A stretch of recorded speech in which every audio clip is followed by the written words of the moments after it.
Get in my brain, part 5.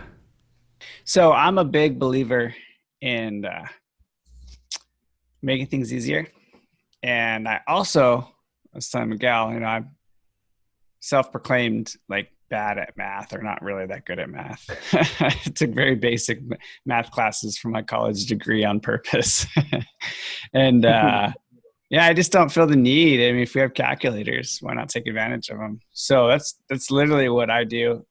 Bigger pockets, $100 a year, and you have access to all their calculators and everything. So I go to tools, rental property. Oops, tools, rental property. Start a new report. And then really, I think where the knowledge comes in for the most part is understanding like industry standards and then maybe a little bit of history as to why you're putting in those numbers. And then the main points when you're doing analysis is there's no way to get it perfect. Like people who do this a million times don't get it perfect. There's a little bit of risk involved in any investment. And that's because you can't predict the future. So one of these factors is called CapEx, where you're kind of predicting long-term repairs, and they're usually your bigger expenses like AC units, water heaters, like more expensive things. And you can't predict that stuff. So you'll see when we go through it, if it's an older house, you usually do about 10% CapEx because you're going to have more repairs, 10% annually. But you're not actually fixing the AC every year. You're fixing it every 10 years or 5 years or whatever. But if you take a portion of each year at 10% of your profits and you put it away or whatever, save it, whatever, it's going to pay for these bigger expenses long term.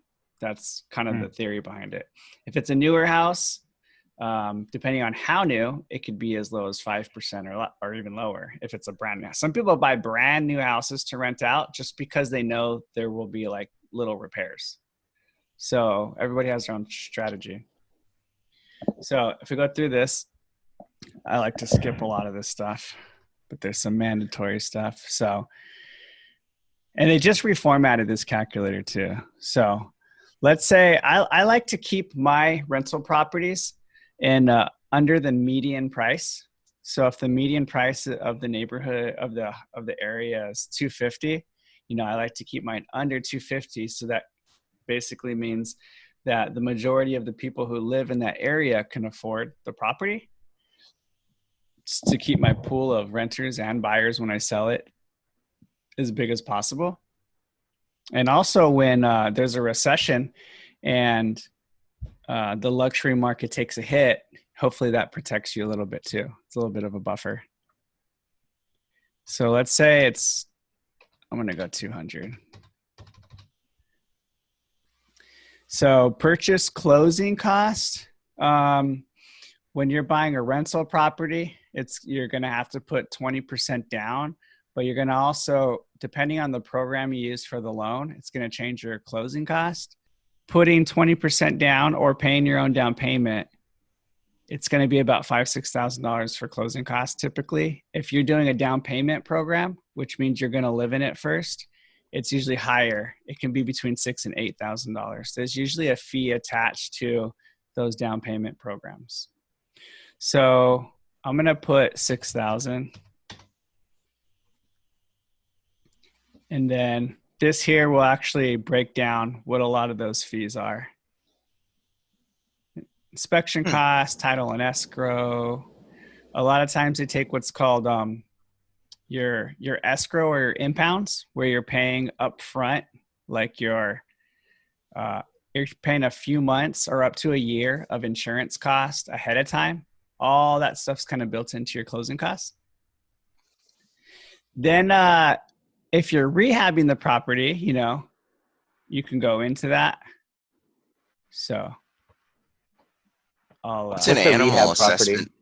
What? Oh, sorry, you first, Gabe. What's a rehab property? Oh, fix it up. You're renovating it. Oh, okay. Yeah.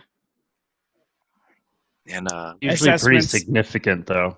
Not like you're like adding a you're doing it's at least 50K, Wow. right, Steven? No, not.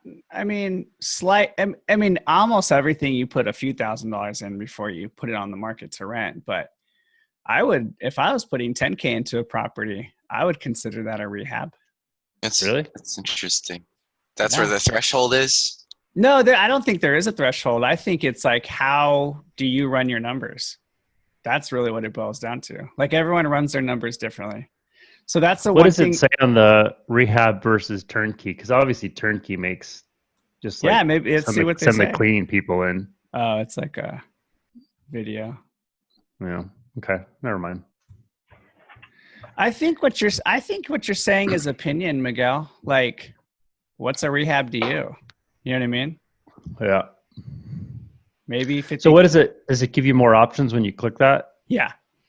Well, because how much money you put into a there. property, that is going to factor in your return. So if you're Right. putting money into repairing a property, it's going to factor in, one, your return on investment, and we'll go over that. And two, your equity. So how much value And have you built in that property? Yeah. 50K might be a lot on 200K. So yeah, you know Yeah. what? Do you mind clicking it? Let's just say it's 10. Let's just say it really Yeah, needs a new check it. front. Okay, yeah, 5. let's do it that. needs a front door like no other. The front door of all front doors. So, yeah, and I mean, if I'm putting 50K into a property and I'm paying 200 for it, like, I'm not buying it if it's not worth way more than 250. Like, you have to, like, you want equity for all that work.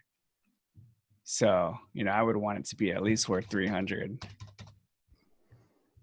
Repair cost 50. Annual property growth, appreciation. That's where you build a lot of your wealth, obviously. Geez. If you look at long-term graphs, property has grown at a pretty significant speed. So between 4 and 6%, depending on what graphs you look at. But a lot of people like to go super conservative and do like 3 or 4%. So we'll do the bottom side, 4%. Loan deals. So interest rate. Right now it's super low, but once again, I like to go a little bit more conservative. So we'll say 4%. I usually try not to pay points. Loan terms. I always go 30 years on my loans. And my thought on that is if you do 15 years or 20 years or whatnot, you're paying more. So you have to pay a higher mortgage. And if you lose your job or you have a hard time paying it, you can lose your property quicker because you have to pay a higher mortgage. Where if you have a 30-year mortgage, you can always throw extra at it and pay it off quicker. But it's at your own pace. And someday I'd like to show you guys velocity banking and how you can use that to pay down your mortgage really, really fast and basically leapfrog over a lot of the high interest front loaded payments. So 30 years, like, is that the max? Pretty much. I've heard of other longer loans. They're pretty rare. And also, if the time frame is longer, does that mean there's more interest or more? Mm-hmm. Oh, okay. Yeah, you're paying more interest. How much more interest would you be paying? Well, if you take the whole 30 years to pay off a relative loan, you'll be very sad to find out how much interest you paid. Like on a $100,000 home, you can pay $200,000 or more in interest. How they get you? The way it's amortized and front loaded, they get all their money in the first few years because most people sell their loan in 5 to 7 years. So they try to get all their interest in the beginning before you sell the loan or refinance or whatever, sell their house. So that's their game. So if you have a 30-year loan, like how quickly are you trying to pay it off? Or did you just say that you're trying to No, pay it off? it's fairly easy to pay off a 30-year loan in 7 years if you're aggressive. Huh. Yeah, and save tons and tons of money. Right. And actually, didn't there's you this say that- snowball effect. Really quick, there's a snowball effect where if you pay off a property, however long it takes you to do the first one, 5, 7, 10 years, then you use that rental money to buy the next one, and then you use that one to buy the next one. You start paying properties off in 5 years, 4 years, 3 years, 2 years. Like it's a snowball effect where you start paying property off so amazingly fast that you easily build up a huge portfolio of rentals paid off, which means they're completely cash flowing. Like it's crazy how it works. I mean, you could be making $20,000 a month in, 15 years, whatever. It's crazy. And But gotta be didn't you say diligent. that a good way to do that is to do God, what is it called? Chunking? Yeah, Exactly. chunking's part of the velocity banking, and Miguel's familiar with the same process.